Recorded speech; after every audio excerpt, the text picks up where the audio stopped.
Paz do Senhor, meus irmãos, como é que estão? Tudo na paz com vocês? Hoje nós vamos dar início a mais uma matéria denominada Protestantismo e Cultura Brasileira. Então nós vamos ver os vários aspectos do protestantismo, como surgiu o protestantismo. Com certeza já é uma matéria que vocês já estudaram em outra, é um assunto que vocês já estudaram em outra matéria, mas é importante a gente fazer algumas ressalvas, algumas repetições, para nós embasarmos aquilo que nós queremos, o ponto onde nós queremos chegar, que é como que esse protestantismo, como que a reforma protestante, ela chegou até os nossos dias, qual a influência que ela teve na cultura brasileira teológica, evangélica, como desejar, nos dias atuais. Então nós vamos começar. Para a gente falar de reforma, nós precisamos entender primeiro alguns pontos. Primeiro, a Santa Inquisição. O que foi a Santa Inquisição?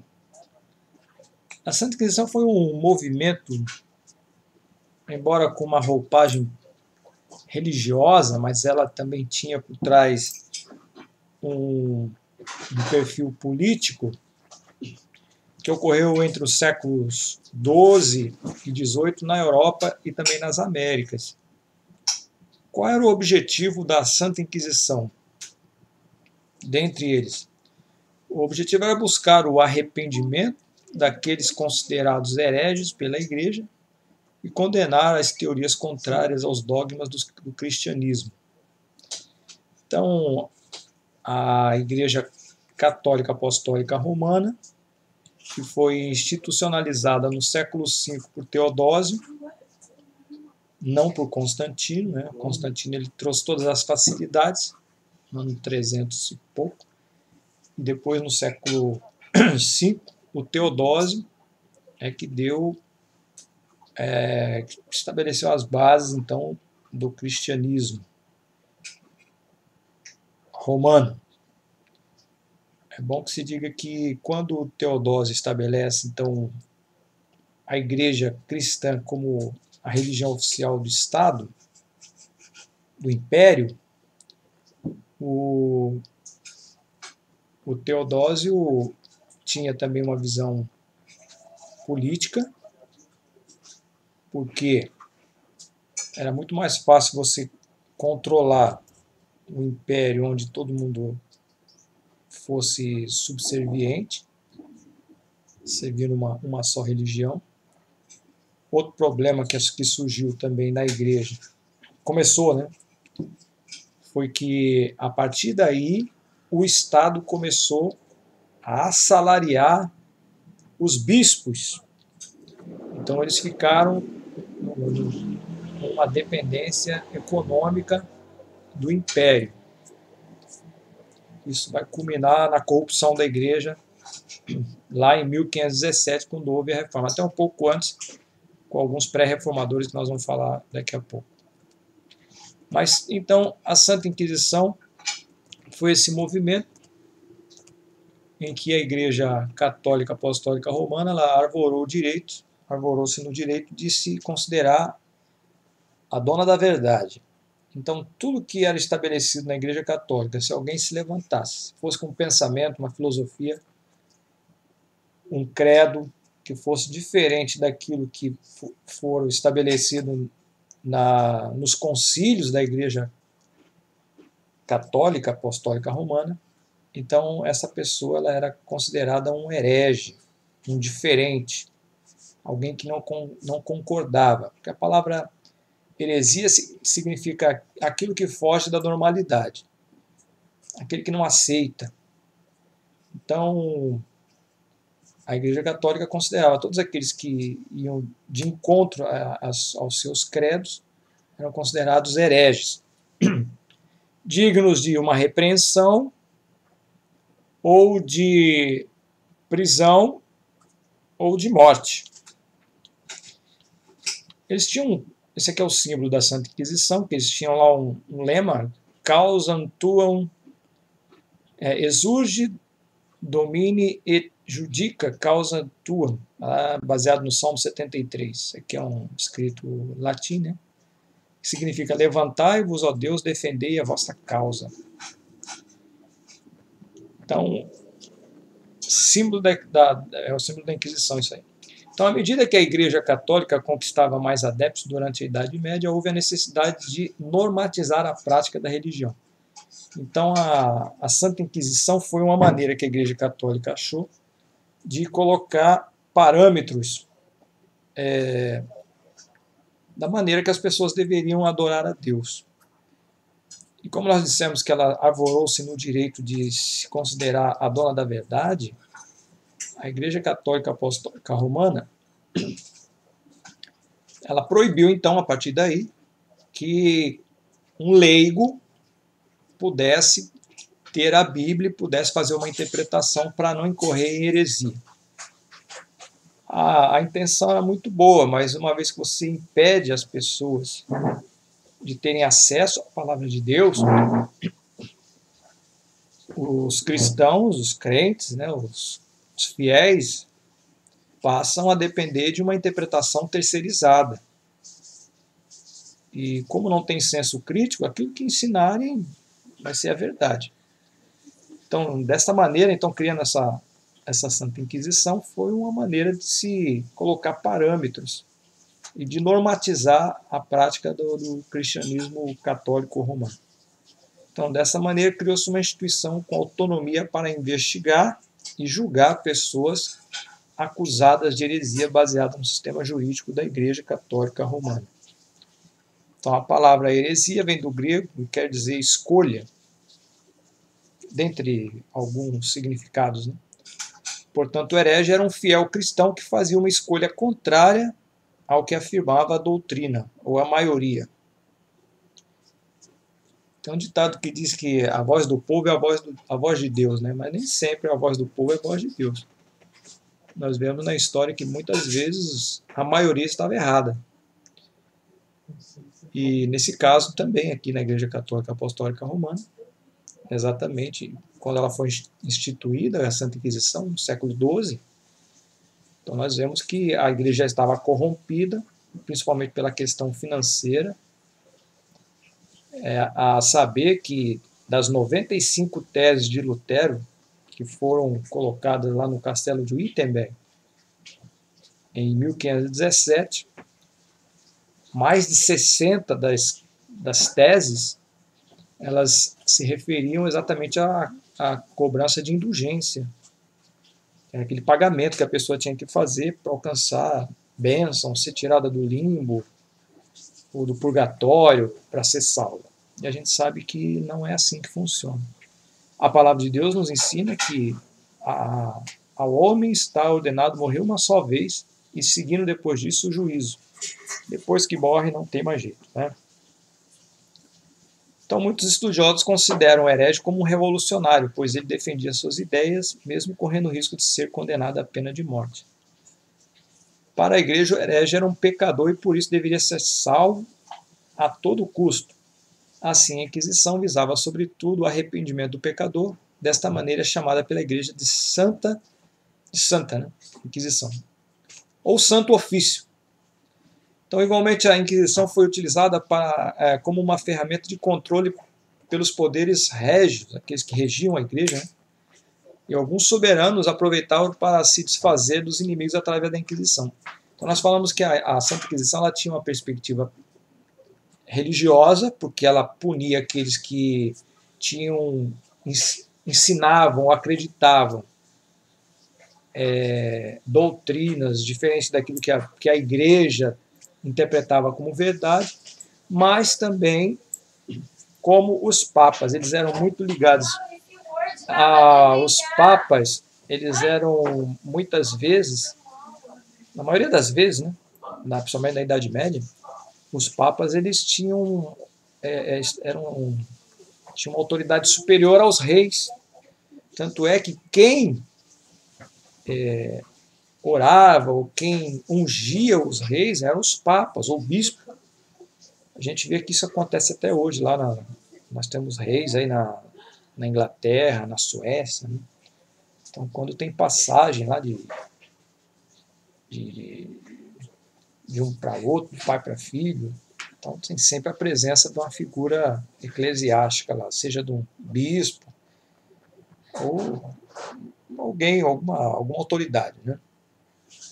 Então, a Inquisição ela era utilizada para essa questão espiritual, mas como também, como falamos, os papas estavam ligados com os imperadores, com os reis, muitas vezes a Inquisição era utilizada, por exemplo, quando um rei tinha alguém que era contra ele, um inimigo declarado, então ele entrava em conluio com o papa, com o bispo, com a igreja, e lançavam alguma acusação contra ele, como se fosse um herege, porque a Inquisição funcionava assim.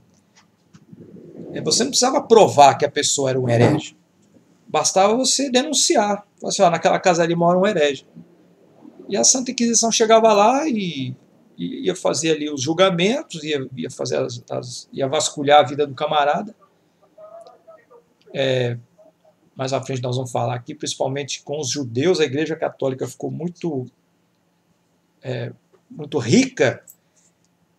Um dos motivos também é porque os judeus, que eram os comerciantes lá da Europa, principalmente do século XIII, XIV, XV, e a igreja começou uma perseguição muito ferrenha em cima deles, e às vezes com o intuito somente de pegar a riqueza dos judeus, né? Porque o judeu já era considerado um herege porque não era cristão, né?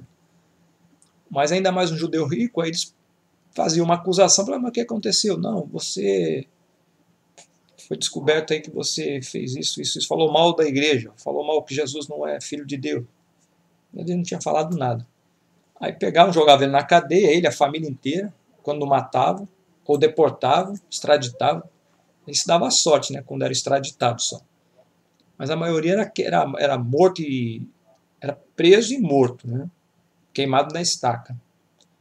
Aí pegavam toda a riqueza dele, os bens, ia para a igreja e ele nunca mais veria ou teria acesso à sua riqueza, né?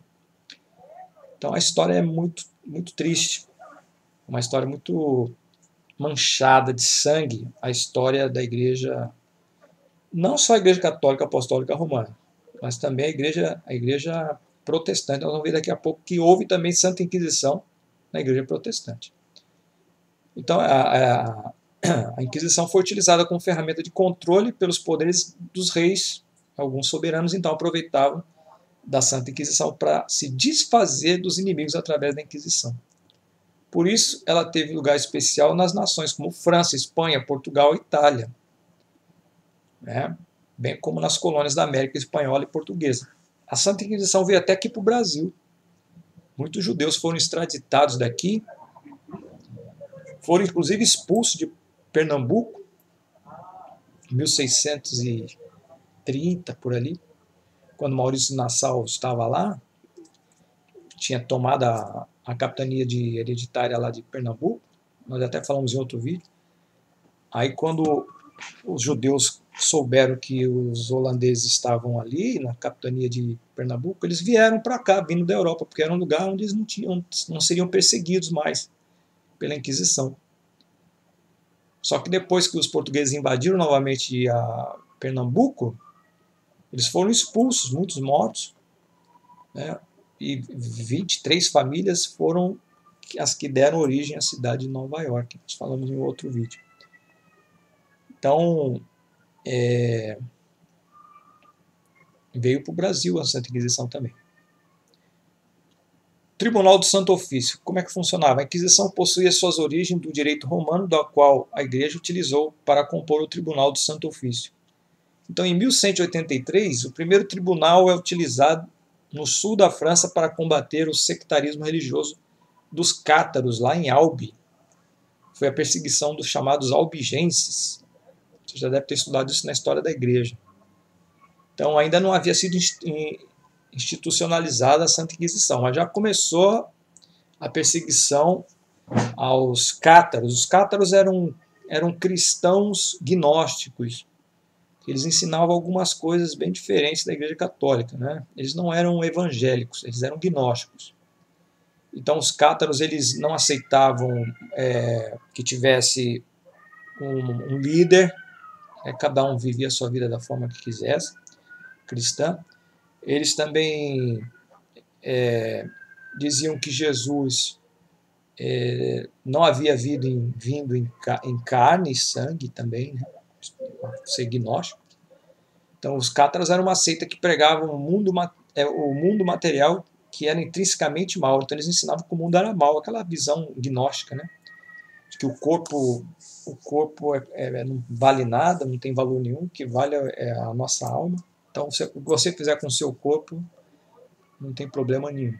Por isso que eles não aceitavam que Jesus tivesse vindo em carne e sangue, exatamente porque eles consideram que o corpo, né, é uma barreira para nós podermos chegar a um estágio de aperfeiçoamento.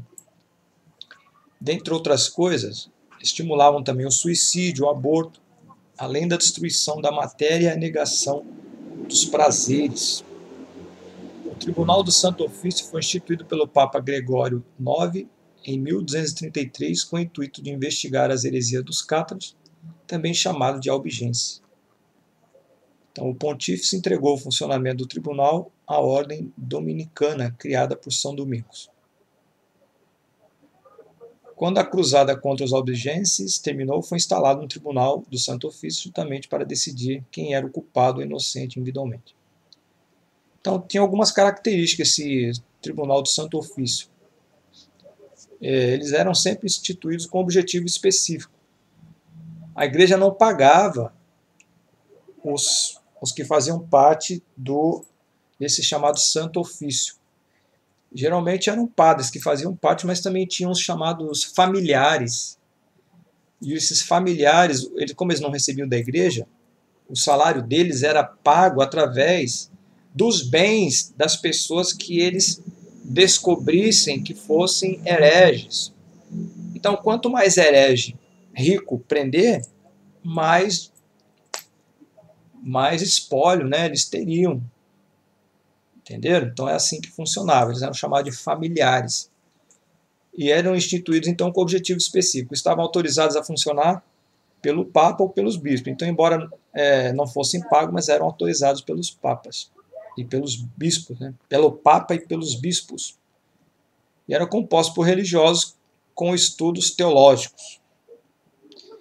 Então, em 1376, é escrito o Manual dos Inquisidores por Nicolas Emmerich, um religioso dominicano. Este livro ele descrevia os métodos que os inquisidores deviam usar para descobrir heresias e bruxas. Esse livro era chamado de Malleus Maleficarum.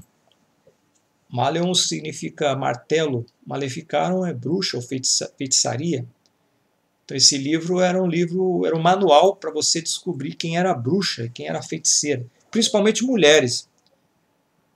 Mais de 80% das prisões eram de mulheres. Isso demonstra os desvios sexuais desses homens, que eles eram... há estudos sobre isso daí, como eles eram celibatários, não se casavam, então eles tinham uma sexualidade reprimida. Então era uma forma deles... Eles estupravam as mulheres também. A história, fatos que eles, ao fazerem a Inquisição, eles estupravam antes de matar as mulheres. Poderia ser esposas, filhas das pessoas de onde eles descobrissem que fossem hereges, né, ou bruxas, principalmente mulheres. Aí nós temos a Inquisição Espanhola, né? Foi a partir do casamento de Isabel, daquela rainha Isabel, com Fernando de Aragão, quando se uniram os dois reinos lá da Espanha. E aqui começou, meus irmãos, essa rainha satânica. Foi aqui que começou o martírio dos judeus. Se já estava ruim para eles, ficou pior ainda. Então, nesse período, milhares de judeus e mouros deveriam escolher entre serem convertidos ao cristianismo, renegando suas crenças, ou abandonar o país. Então, eles perguntavam. Lá na Espanha era assim: ou você se converte ou você, alguns até morriam. Né? Alguns dizem que eles eram só expulsos. Né?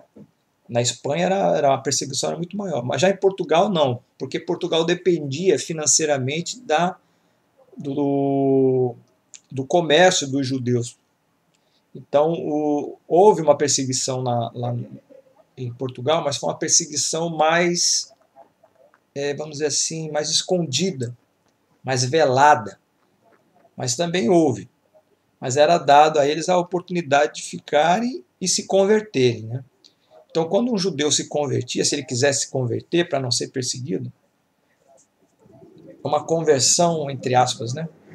Porque ele se convertia de boca, mas continuava secretamente fazendo ali os seus rituais judaicos. E quando um judeu se convertia, ele era chamado se convertia ao cristianismo, ele passava a ser chamado um cristão novo. O cristão velho era aquele cristão que era cristão, nasceu cristão. O cristão novo era um judeu que se converteu ao cristianismo. E geralmente, depois que ele se convertia, a Santa Inquisição ainda ia atrás dele para tentar condená-lo. Então não adiantava muito ele se converter ao cristianismo. Então, aqueles que se convertiam foram chamados de cristãos novos, eram chamados de cristãos novos, ou anusins, ou forçados também, ou marranos. Marrano significa porco em espanhol. Mesmo assim, vários continuaram a praticar secretamente a sua religião. Os judeus que praticavam o judaísmo, mesmo depois de se converterem ao cristianismo, eram chamados de criptojudeus. Então, o judeu que se convertia, mas continuava judeu, ele ia na missa, ele participava da comunhão, da hóstia, para não ser condenado, né? O pessoal que sabia que eles tinham se convertido e ficavam observando. Ele fazia tudo que todos os católicos faziam, só que quando chegava em casa, ele fazia o culto dele a Deus. Na sexta-feira fazia a preparação para o Shabat. Todos aqueles costumes judaicos ele mantinha, embora tivesse convertido ao cristianismo. Convertido entre aspas. Né? Então eles eram chamados de cristãos novos, anusins, que significa forçado em hebraico, ou que é forçado também, ou marrano. Marrano é a palavra porco no espanhol. Então, eram chamados de criptojudeus. Cripto é uma coisa escondida. Por isso foi instalado um tribunal do Santo Ofício para verificar se as conversões haviam sido sinceras. Então, veja que, mesmo depois deles se converterem, ainda a Inquisição batia atrás deles para ver se havia sido uma conversão sincera. Aí vem aqui algumas as vestimentas que essas pessoas que eram perseguidas pela Santa Inquisição, que elas tinham que usar esse chapéu, esse bastão, era chamado de sambito. Né? Pessoas condenadas a usar o sambenito, rezar um rosário, também não o rosário na mão do camarada ali, e andar descalça com chapéu cônico desfilando pelas ruas de Sevilha. Então era uma maneira de mostrar para o povo que eles tinham sido descobertos, que eles eram hereges, ou que estavam com algum débito com a igreja. É preciso lembrar que os tribunais da Inquisição eram temporários e surgiram conforme as necessidades de julgar casos de heresia.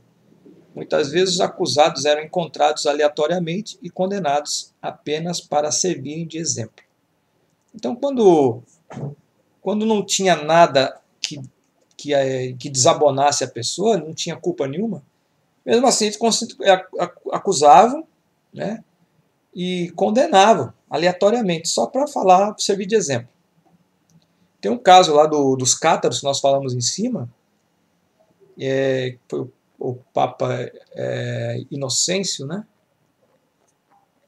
que quando chegaram na cidade, lá no sul da França, disseram, mas Papa, tem cristãos lá que não são cátaros, porque o Papa havia mandado matar todos. Na dúvida, né, porque todos haviam se sublevados, se revoltado lá contra a Igreja Católica, mas tinha uns que continuavam fiéis à Igreja Católica ainda. Alguém disse, olha, mas tem cristãos fiéis lá, não são só cátaros. Aí a resposta do Papa foi a seguinte, matem todos, Deus sabe quem são os deles. Então era mais ou menos assim que funcionava. Então, ademais, eram convocados a prestar depoimentos, né, os que eram presos pela Inquisição, aos inquisidores, e a partir das denúncias de terceiro ou de simples suspeito. Então, o pessoal não precisava ser um herege, mas se tivesse uma denúncia simples ou uma suspeita, já era motivo para ser julgado pela Santa Inquisição e condenado. Os julgamentos contavam com a presença de um jurista e um teólogo. E perseguiam principalmente judeus, mouros, feiticeiros, filósofos, cientistas e místicos. Então, judeu, mouro eram os árabes, né? Eram os muçulmanos. Feiticeiras eram mulheres que supostamente faziam magia negra. Filósofo também você não podia pensar. Então, filósofo também era considerado o inimigo da igreja. Cientista e místico. Falando em filósofo, cientista e místico, naquela época, na Idade Média, às vezes a mesma pessoa ela assumia ela tinha esses três títulos, que naquela época não era como hoje, né? Um filósofo ele era de repente um alquimista. Um alquimista era uma pessoa que fazia poções, fazia experimentos químicos, né? Alquimia, do árabe, quimia do grego, toda química, tudo química, né? Alquimia. A química seria, né? A química. Então, os alquimistas eles eram homens e mulheres que faziam poções. Algumas dessas poções realmente tinham um viés místico. Não, toma isso aqui que você vai ficar mais forte. Você vai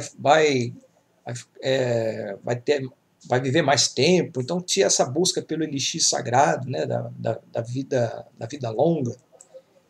Então esses também eles eram considerados dignos de estaca e de serem queimados.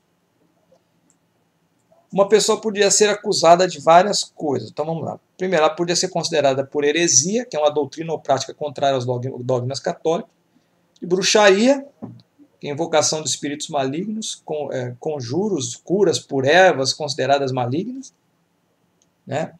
Aí até falei do Maleus Maleficarum, que foi esse livro manual de caças às bruxas, né? Então, como é que eles caçavam as bruxas? Tinha um manual para eles caçarem as bruxas, que era um manual que dizia as características das bruxas. Então, este livro foi publicado em 1486 ou 87 por dois frades dominicanos, o Heinrich Kremer, também conhecido como Heinrich Institores, e James Sprenger, da Alemanha, em cumprimento à bula papal Summis Desiderantis Affectibus, de Inocêncio VIII, que os autorizava a criar um manual de combate aos praticantes de heresia, e que veio a se tornar o guia dos inquisitores pelo restante do século XV e seguinte.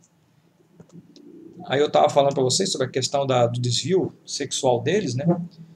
Não só desses dois aqui, mas do clero, que quando começou essa caça às bruxas em 1484, já fazia 300 e poucos anos, 360 anos, que ele já havia sido estabelecido o celibato, eles não podiam se casar. Então, é uma forma de colocar para fora, de externar essa sexualidade reprimida. Então, a gente vê um espírito demoníaco de obsessão, de desvio sexual e luxúria soprou em toda a Inquisição depois da publicação do Maleus Maleficarum, que é esse manual de caça às bruxas, ou como identificar uma bruxa. 5 de dezembro de 1484, o Papa Inocêncio III emitiu a bula papal que estabeleceu esse documento como padrão pela qual a Inquisição deveria ser conduzida. O celibato clerical já estava em vigor há 361 anos, tempo bastante para tornar os sacerdotes em verdadeiros desviados sexuais. Então, essa obsessão sexual rapidamente cresceu ao ponto de que uma mulher vivia com medo de que um dia, a partir do nada, pudesse ser acusada por alguém de ser uma bruxa. Então, a sede deles era de pegar a bruxa. Mas não era para pegar a bruxa porque era uma bruxa, mas é porque era mulher, porque eles iam estuprá-la. Tá? Visto que a acusação é equivalente à culpa, aquela mulher podia esperar uma morte lenta sob tortura nas mãos dos sacerdotes celibatários e com desvios sexuais. Essa declaração é fato histórico e provaremos isso por meio de documento oficial da Santa Inquisição Católica Romana, o Maleus Maleficarum. Então, Esse livro existe, ele é bem grande, tem na internet, se você quiser ler. Recomendo que leia, mas tome um remédio para você não passar mal. Né? É muito, muito chocante.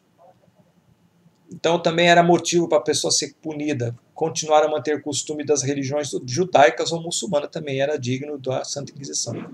A punição da heresia era feita no âmbito espiritual e temporal. Para os condenados, as penas poderiam ser a prisão, temporária ou perpétua, uso de vestes que revelavam sua condição de condenados, que é esse San Benito que nós vimos lá em cima, ou em casos extremos, a morte na fogueira. A pessoa podia ser queimada na estaca se fugisse.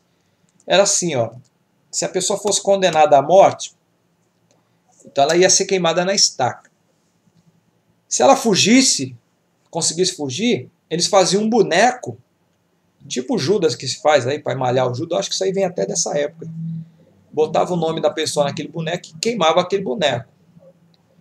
E se a pessoa tivesse sido presa, e vamos supor que ela morresse dentro da cadeia e fosse enterrada, aí depois que ela já tivesse sido enterrada, ela fosse condenada, eles desenterravam, faziam exumação e queimavam os restos mortais dele até virar pó.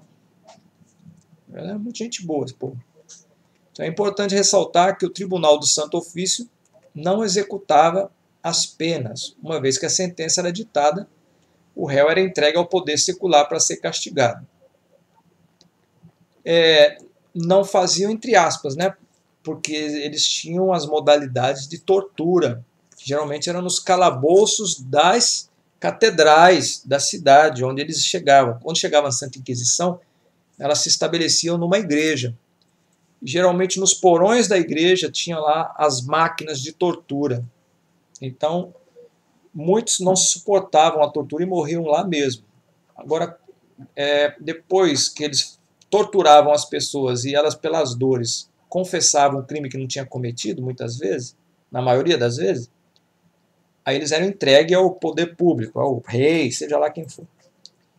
Mas muitos morriam na hora da tortura mesmo, na hora de se extrair ali a verdade. Em 1559 é criada a lista dos livros proibidos. Então muitas coisas vieram a pôr. Nós estamos falando da Santa Inquisição, mas logo na sequência, depois veio isso aqui já pulando aqui até a Reforma, só para título de curiosidade, nós falamos do Maleus Maleficarum, né, 1484. Em 1559 foi criado um índice de livros proibidos pela Igreja Católica. Então nós vimos aí quem era réu da Santa Inquisição, quem era filósofo, cientista. Então todos os livros que falavam de ciência, de filosofia, de bruxaria, ou de assuntos que eram contrários aos interesses da igreja, esses livros entraram numa relação de livros proibidos, chamados Index Librorum Prohibitorum. Tá? Principalmente livros filosóficos e livros de história também, inclusive o Conde de Monte Cristo, de Alexandre Dumas, está nessa relação aí. Principais métodos de tortura da Inquisição. Um dos fatos mais marcantes da Inquisição foi o uso de tortura enquanto método de investigação. Contudo, ao contrário do que se pensa, aproximadamente 10% dos julgamentos envolveram tortura física e não mais do que 2% foram condenados à pena capital. Isso é questionável, né? Lembrando que torturas e execuções eram comuns nos tribunais seculares. Alguns dos métodos de tortura utilizados pela Inquisição foram: tem uma chamada tortura que é a tortura d'água. O réu é imobilizado de barriga para cima em uma mesa e é forçado a beber vários litros de água por um funil. Então tem aí a malfadada imagem. Parece que é uma mulher, né? Então eles botam um funil na boca e vai jogando água lá, até ela confessar. Tem o outro método que é chamado potro. O acusado é posto em uma cama ou esteira e seus membros são amarrados com cordas, nos quais uma haste fixada é usada como torniquete para pressionar e causar dor. Ele vai botado numa mesa e ele vai sendo esticado. Uma parte é presa, a outra vai sendo esticado. Tem a roda, o suspeito é amarrado em uma roda posicionada sobre um braseiro ou várias farpas cortantes. Aí está a roda A roda vai girando e ali embaixo tem uma brasa. Toda vez que ele passa lá, ele vai queimando, até confessar. Temos também o pêndulo. O incriminado é preso pelas extremidades do seu corpo, suspenso alguns metros e largado bruscamente. Aí, tudo em nome de Cristo, né? Em nome da fé. Então, é só um período horrível que passou a igreja. Então, tudo isso aí é motivo para a gente ter a reforma. Não vai vendo. Embora que a Santa Inquisição não tenha terminado com a reforma. Ela ficou mais radical ainda. Tem uma outra forma que é chamada de polé. A vítima é amarrada pela extremidade do seu corpo, o qual é esticado até romper os ligamentos. Vendo aí? Ela vai esticando até romper os ligamentos. E o camarada ali anotando aqui, né, para ver se ele vai confessar. Em nome de Deus. Algumas curiosidades com relação à Santa Inquisição. O Galileu Galilei foi aquele que disse que é a Terra que se move em volta do Sol, né? Porque a Igreja estabeleceu que é o Sol que se move em volta da Terra. O Galileu Galilei disse não, a Terra é que se move, né? É a chamada teoria do geocentrismo, heliocentrismo, né? O Sol fica parado e a Terra e os planetas giram em volta. Isso é a teoria do Galileu. A Igreja acreditava que não, a Terra ficava parada e tudo girava em torno dela. Então, quando o Galileu falou o contrário, ele teve que negar essa afirmação científica, que hoje nós sabemos que ele estava certo, e para não ir para a estaca. O Giordano Bruno, também o pai da filosofia moderna, né, foi perseguido, foram julgados pela Inquisição e condenados. O Giordano Bruno foi condenado, junto com a Joana d'Arc. A Joana d'Arc é uma figura mitológica lá, mitológica não existiu, né? Mas ela era mística, né?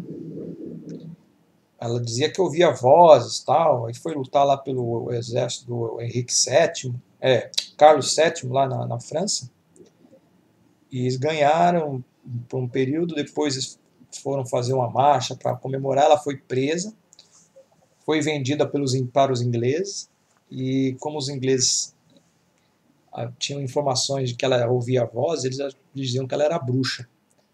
Então, queimaram ela em 1431. Depois a igreja, olha só, a Santa Inquisição matou a Joana d'Arc e depois a igreja canonizou-a como santa.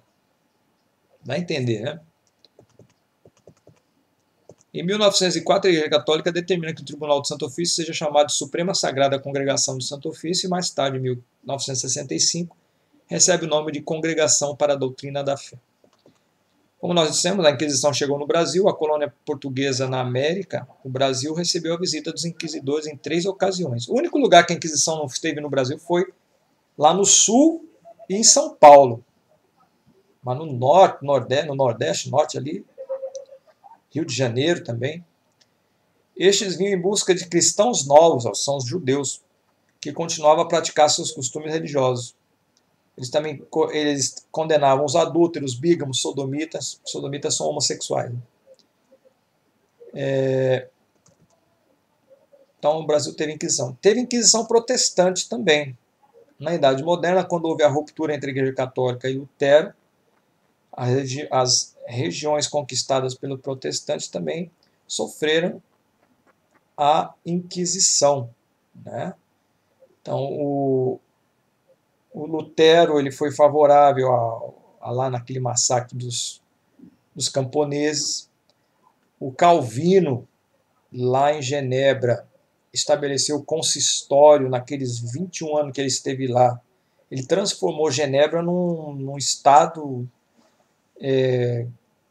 cristão radical. Né? Então ele tinha um grupo de homens que era tipo Santa Inquisição, que era chamado de consistório, que ia verificar se as pessoas estavam cumprindo as determinações da igreja.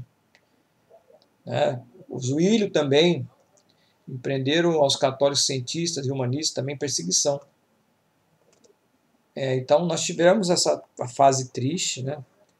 Inclusive contra o Calvino, alguns historiadores contam que um adolescente foi decapitado porque bateu nos pais, ele mandou decapitar.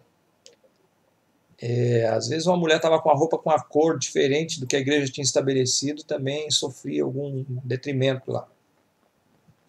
Muitos foram mortos, bruxas, supostas bruxas, ele mandou matar também, Calvino, né? Então existe aí na internet, existe uma literatura farta sobre essa fase triste da história da igreja evangélica também, né?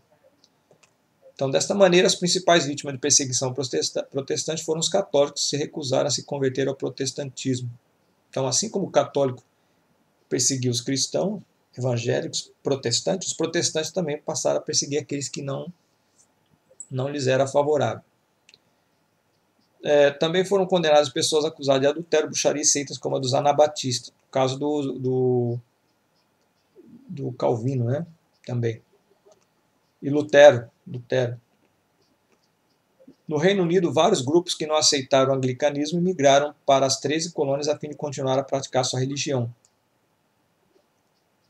Também, mesmo assim, a Inquisição protestante chegou às colônias inglesas, liderada por pastores religiosos que dirigiram essas comunidades. Então veja que, assim como houve essa perseguição dos não católicos, né, que eram taxados como hereges na perspectiva deles, nos protestantes também teve essa fase aí, não foi tão longa, mas também teve. Até daqueles que saíram lá da Inglaterra para fugir da perseguição lá na Inglaterra, dos anglicanos, né, vieram para os Estados Unidos, eles vieram atrás deles nos Estados Unidos para persegui-los. Mesmo assim, a Inquisição protestante chegou às colônias inglesas, lideradas por pastores religiosos que dirigiam essas comunidades. Bom, então, de posse dessas informações, Santa Inquisição, principalmente, nós vamos ver agora o que foi a Reforma Protestante. Eu não vou entrar em muito detalhe, porque com certeza você já tiver essa matéria. Mas a Reforma Protestante foi a grande transformação religiosa da época moderna, pois rompeu a unidade do cristianismo no Ocidente. No dia 31 de outubro de 1517, Martinho Lutero fixou na porta da igreja do castelo de Wittenberg as 95 teses que criticavam certas práticas da Igreja Católica. Atualmente, os luteranos de todo o mundo comemoram neste dia o Dia da Reforma Protestante. Inclusive, em 2017, 3 anos atrás, a Reforma Protestante fez 500 anos. Então, esse é o primeiro monumento público de Martinho Lutero, que está localizado lá em Wittenberg, onde ele colocou as 95 teses contra a Igreja. Só relembrando que das 95 teses, mais de 60 falavam sobre a questão de indulgência e de dinheiro, o mau uso do dinheiro na igreja, a usurpação dos fiéis com relação ao dinheiro. Você pode ler também essas teses, elas estão também disponíveis na internet. Então, como é que teve a origem dessa reforma protestante? O processo de centralização monárquica que dominava a Europa desde o final da Idade Média tornou tensa a relação entre os reis e a igreja. Lembra que nós falamos que a igreja católica apostólica romana ela era entrelaçada com a monarquia. Só que chegou um momento em que essa monarquia não queria mais a influência da igreja, porque eles estavam influenciando demais. Então, de certa forma, ele já não estava muito satisfeito com essa centralização da igreja católica, esse domínio espiritual sobre a população. E a igreja também mantinha um certo poder político e administrativo, né, sobre os reis. Então, a igreja, que era possuidora de grandes extensões de terra, recebia tributos feudais. Além, então, nós falamos aqui da Inquisição, agora vocês estão entendendo por que a igreja tem tanta riqueza. Uma grande parte veio exatamente desses supostos hereges que tinham muitos bens, e como a igreja não pagava salário para os familiares, que eram os que faziam a Inquisição, eles recebiam o seu pagamento através dos bens daquelas pessoas que eram condenadas e os perdiam. Então, quanto mais hereges eu condenava, mais bens eu recebia, né? Então, aí está um motivo aí de tanta riqueza. A igreja, possuidora de grandes extensões de terra, recebia tributos feudais, ela recebia também pagamentos, taxas dos feudos, controlados lá em Roma pelo Papa. E com o fortalecimento do Estado Nacional Absolutista, esta prática passou a ser questionada pelos monarcas que desejavam reter estes impostos no reino. Então, quando a igreja foi crescendo muito, ficando muito poderosa, os reis começaram a questionar, vem cá, mas vão levar o dinheiro todo daqui? Melhor deixar esse dinheiro aqui. Aí começou a bater de frente com a igreja, e isso começou a complicar para o lado deles, né? Então, algumas províncias, alguns países começaram a romper com a Igreja Católica Apostólica Romana. Isso aí foi um motivo também que foi favorável para a reforma, porque uma vez que você tem a Alemanha, por exemplo, a Suíça, Holanda, né, onde você percebe a Inglaterra também depois, né, você vai ver que tem um rei que não quer mais a influência do catolicismo. Se chega alguém que é um herege, né, por causa dos reformados, que prega um outro evangelho que não tem vínculo nenhum com a Igreja Católica, prega o evangelho como ele tem que ser pregado, né? É lógico que esse rei, para ele é bom, manda embora o bispo e fica ali o pastor, ou o bispo, né? Manda lá o papa, o padre embora, o bispo representante de Roma, e deixa o bispo ou o pastor, né? O clérigo ali, que é o evangélico, o reformado não, é o protestante, né?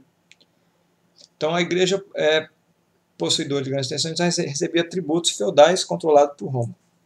Então isso aí foi um dos motivos que causou então esse descontentamento dos reis. E também os camponeses, que faziam parte da parte pobre dos reinos, estavam descontentes com a igreja. Na Alemanha, os mosteiros, os bispados possuem imensas propriedades. Muitas vezes os bispos e os abades viviam às custas dos trabalhadores das cidades e dos campos. E a igreja condenava as práticas capitalistas nascentes, entre elas a usura, né? A cobrança de juros por um empréstimo, considerada pecado, defendia a comercialização sem direito, o lucro e o justo preço. Isso reduziu o poder de investimento da burguesia mercantil e manufatureira. Veja que a igreja começou a influenciar as questões econômicas. Outra coisa que também foi favorável à reforma foi o choque desses dois pensamentos da Igreja Católica, né? A linha do pensamento tomista e o agostiniano, né? São as duas teologias. Primeiro a agostiniana, depois o São Tomás de Aquino, chamada tomista. Então Santo Agostinho, que é o primeiro, né? Logo do princípio da igreja primitiva, ali logo depois dos patriarcas, né? Esse pensamento do Santo Agostinho gerava em torno do dualismo, herança de Platão e também dos maniqueístas orientais, né? O Santo Agostinho tinha sido um maniqueísta. O maniqueísmo foi uma religião que surgiu a partir lá do Mani, que também veio da ideia lá do zoroastrismo, que acreditavam que o mundo era comandado por duas forças, dois poderes.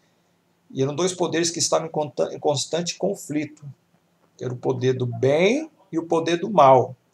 E o Zoroastro acreditava que o poder do mal se chamava Arimã e o poder do bem se chamava Aura Mazda.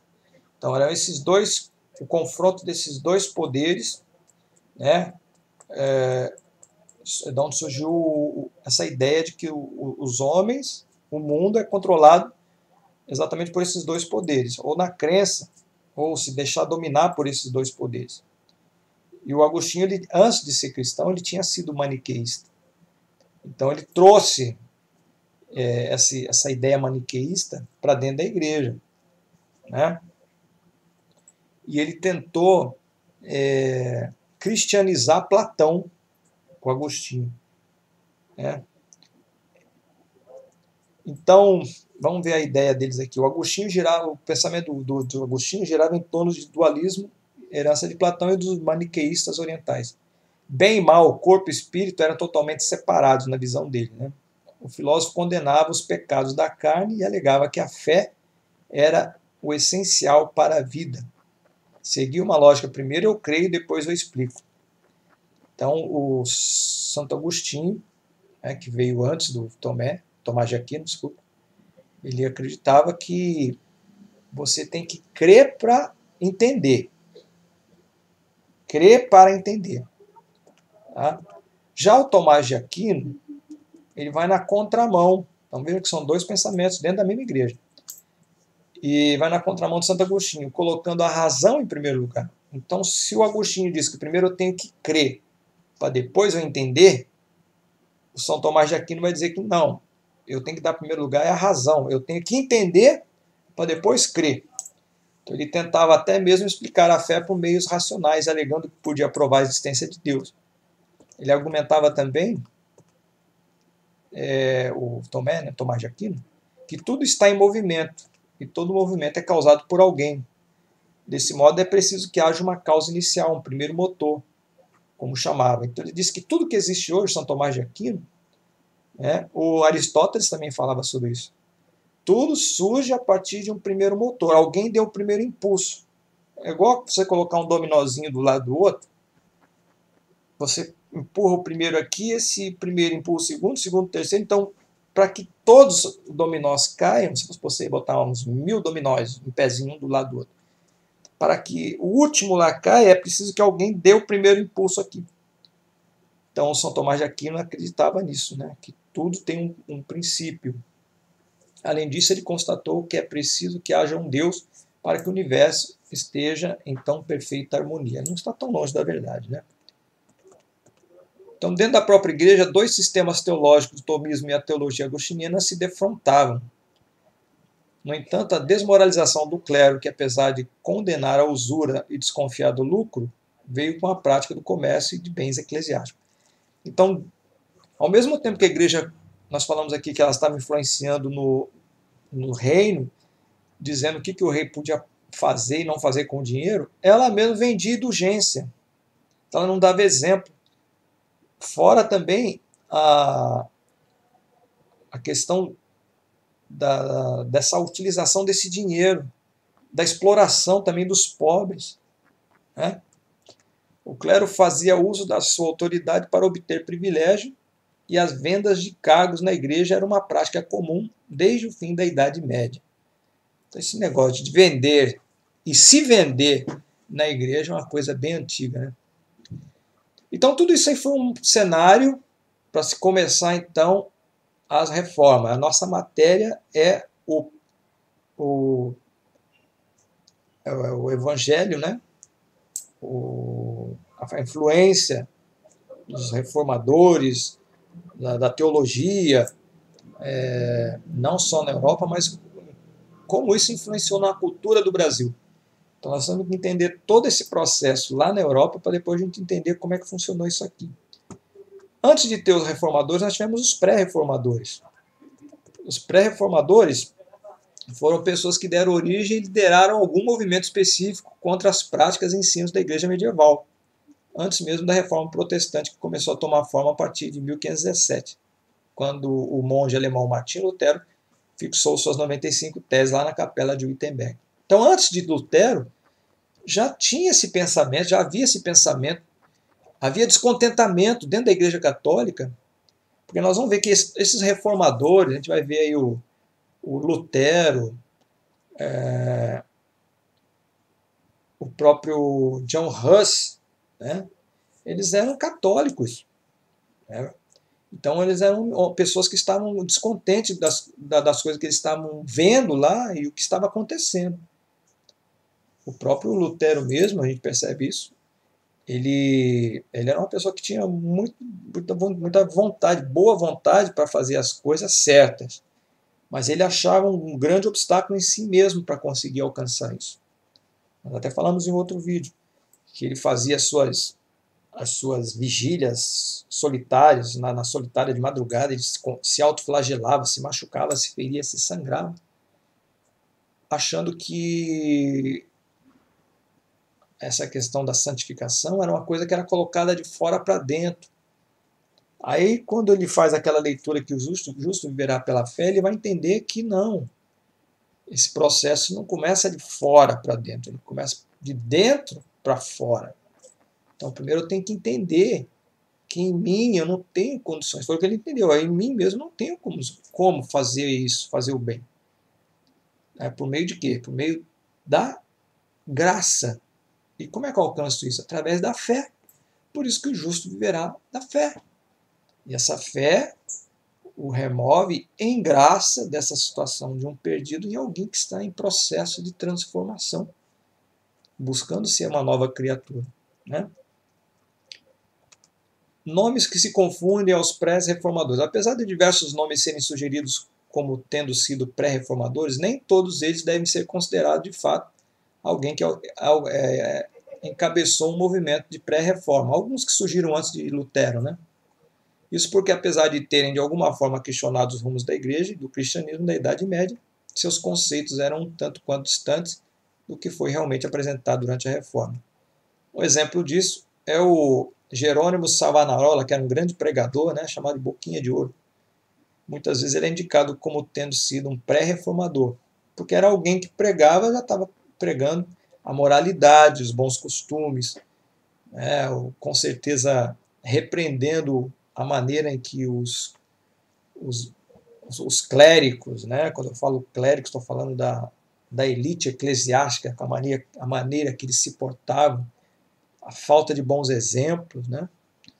Mas quando a gente vê as obras deles, né? Quando são analisadas à luz da Bíblia, à luz do que realmente aconteceu, né? Após 1517, percebe-se que ele só pode ser considerado um pré-reformador se for simplesmente no aspecto moral e sociopolítico. Teve a sua influência? Sim. Foi um grande pregador. Mas ele não foi um pré-reformador, né? Quem sabe preparando o caminho. Então ele se levantou contra a imoralidade, tanto na sociedade como na igreja, mas no campo teológico e doutrinário, Jerônimo Savonarola não pode ser considerado pré-reformador, com conceitos semelhantes aos adotados pelos reformadores, visto que sua grande ênfase era em uma forma moral e não doutrinária, reforma moral e não doutrinária. Então, a reforma ela foi considerada reforma porque mexeu nos pilares doutrinários da igreja, dogmáticos. Então, uma vez que você traz uma informação no sentido das pessoas voltarem aos princípios morais e não mexe na doutrina, a questão doutrinária, você não pode ser considerado, então, um reformador na questão doutrinal. Tá? Mas é alguém que, muito bem intencionado, um homem de Deus, com certeza, mas a sua perspectiva não era essa de mudar, não era buscar essa reforma doutrinária, mas moral. Então, mesmo que seu foco não tenha sido teológico, Savonarola foi condenado como herege e acabou enforcado, né? Morreu como mártir também. Semelhantemente ao caso de Savonarola, vários outros movimentos anteriores podem ser pontuados, como, por exemplo, o movimento dissidente liderado por Pedro Valdes de Leão, que ficou conhecido como os valdenses, cujos seguidores mais tarde abraçaram a reforma protestante. Também tiveram outros movimentos que simplesmente focaram na vida devocional sem romper com a igreja ou criticar seus dogmas.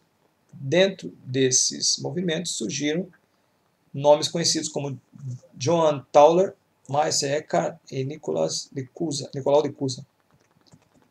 Também um pouco antes da Reforma surgiram os chamados humanistas bíblicos, que eram pessoas que demonstraram grande interesse no estudo das escrituras dos idiomas originais, produzindo obras que foram muito importantes na erudição bíblica no período da Reforma. Nós temos o Erasmo de Roterdã, né? Ele era um padre. O Erasmo de Roterdã é um caso interessante.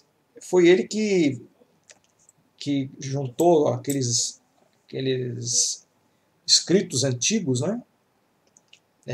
Os manuscritos antigos do Antigo Testamento, da família 35 bizantino, né? Parece que ele se baseou em 6 deles, e criou então o Novo Testamento, que foi considerado chamado texto recebido, texto receptus. E inclusive o texto receptus, essa Bíblia que nós temos hoje, Almeida Revista e Corrigida, e Almeida Revista Corrigida Fiel, são baseadas nos textos de Erasmo de Roterdã. Então ele veio antes de Lutero, né? Então o Roterdã ele criou a primeira Bíblia completa, né? E inclusive traduziu aí para o grego, né? Traduziu não, ele fez um novo texto do grego através desses textos que ele estudou, buscou, né? Pesquisou. E foi exatamente na época da Reforma. Você vê só que coincidência. Inclusive o Lutero, nós falamos no vídeo passado, ele vai utilizar-se exatamente do texto do Erasmo de Roterdã para fazer a tradução da Bíblia, a primeira tradução da Bíblia para o alemão, da Bíblia toda. Inclusive é a que está lá até hoje. E quando Lutero faz a tradução da Bíblia, do original para o alemão, ele faz uma tradução para o alemão como se fosse na nossa linguagem de hoje.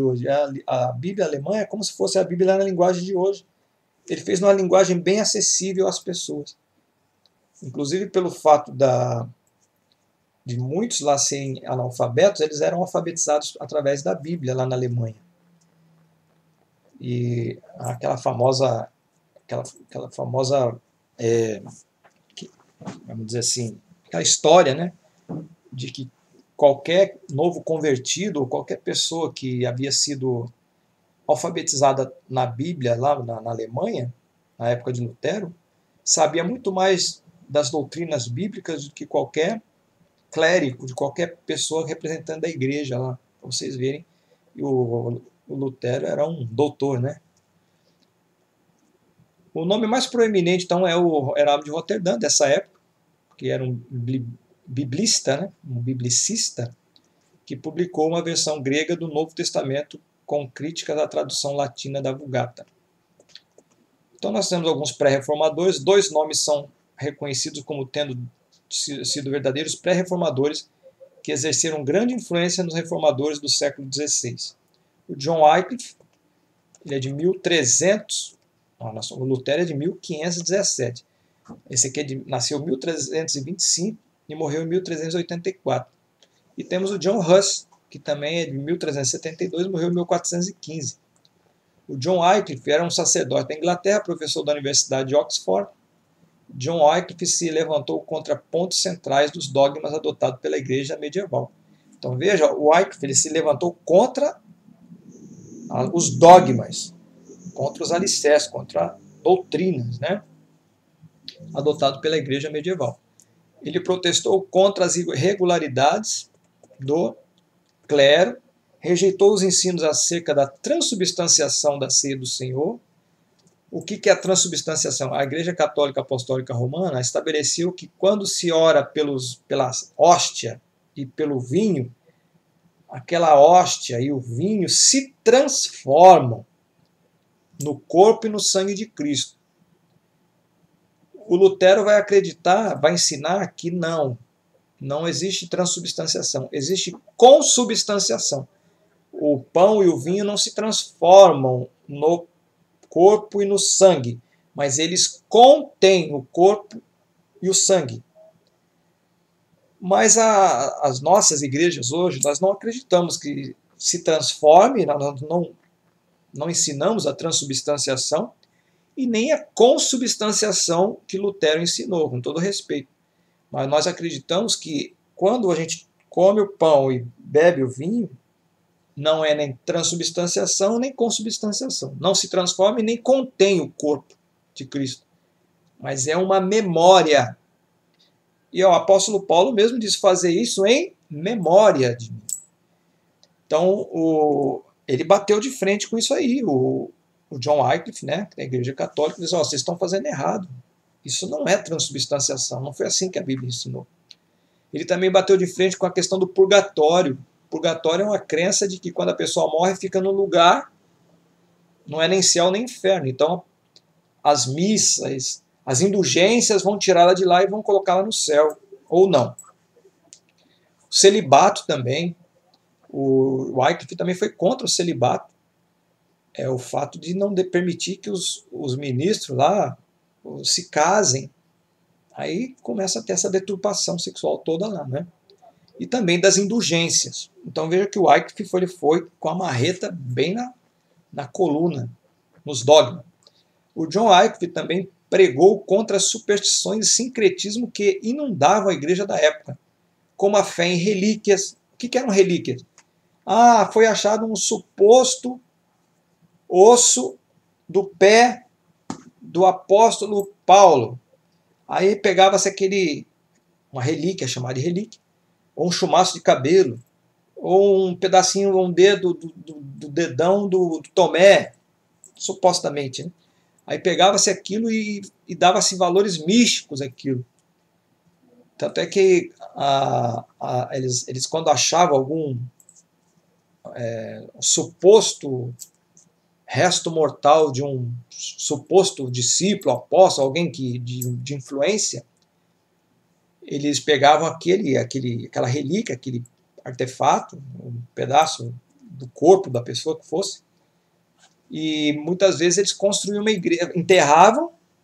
Antigamente os cemitérios eram dentro da igreja, essas sepulturas eram chamadas de ad sanctus, ou seja, do lado dos santos, porque ficavam os santos lá e o defunto enterrado lá, fazia um buraco lá na igreja e enterrava-se, né? E tinha uma outra maneira de enterrar, que era chamada apud ecclesiam. O apud ecclesiam era ao lado, né? Apud ao lado. Era quando se enterrava em volta da igreja. Então existia cemitério que pessoas que eram enterradas dentro da igreja e outras ao lado, ao redor da igreja.